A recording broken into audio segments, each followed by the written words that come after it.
I recently finished my 4th sketchbook and wanted to share a flip through with you. I personally love seeing how other people use their sketchbooks and hope there are some ideas and pages in mind that you might want to try out. I'm using an Arteza sketchbook and I'll link the info below. I'm speeding up the first part of this flip through because I actually made another video that goes into detail on all of these pages. It was part of my 2023 sketchbook recap. I will link that video here if you want to check it out. Once we get to where I left off, I will slow it down and go into each page in more detail. If there's something that catches your eye, I encourage you to try it out and put your own spin on it. If you're here because you're interested in starting a sketchbook but never have, or you're kind of stuck in a rut, or you're just looking for new ideas, I am hosting a free 5-week challenge where you can get prompts and ideas to help spark your sketchbook and creative practice. It's called the Summer Sketchbook Un-Slump, and it's free and fun, and I would love for us to create together. All of the details and the link to sign up is down in the description. I really hope you join though. It's something that I love hosting and have fun doing each year. And all of my pages here are inspired by different prompts. This was the last page in 2023, and here are the pages I created for 2024. It's becoming a tradition for me to create a vision board at the start of each year. So with this page, I made a little pocket so I could add my words for the year, which are discovery and process.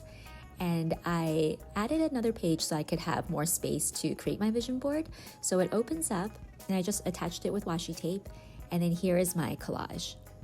It includes different photos and phrases that I really like, goals I want to accomplish, and what I want my 2024 to look like and feel like. The prompt for this spread was dream. The next prompt that I worked on was cyclical. It reminded me of the word cycle, so I created a circle with other circles and overlapped them. And I also used a black background, which I ended up really liking. The next prompt is inspired by ice. I love doing this where you just put ice on the paper and then add paint, let it melt, and see what happens. It's a year of the dragon, so for mythical, I created a collage dragon. The next prompt is color, and I actually started with black and built off of that. The next prompt was time, and I used a swiping technique to create a circle, which reminded me of a clock and how fast time goes by.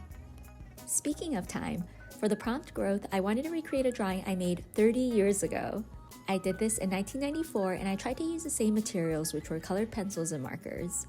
It was actually kind of hard because this isn't my usual style, but it was super fun, and I highly recommend trying this if you have childhood work lying around. For environmental art, I printed out photos that I've taken of flowers from my phone and used them to create a collage. The last prompt for this last sketchbook page is repurpose. I used different scraps and pieces from some of the other pages to create this collage. And that brings us to the end of this sketchbook.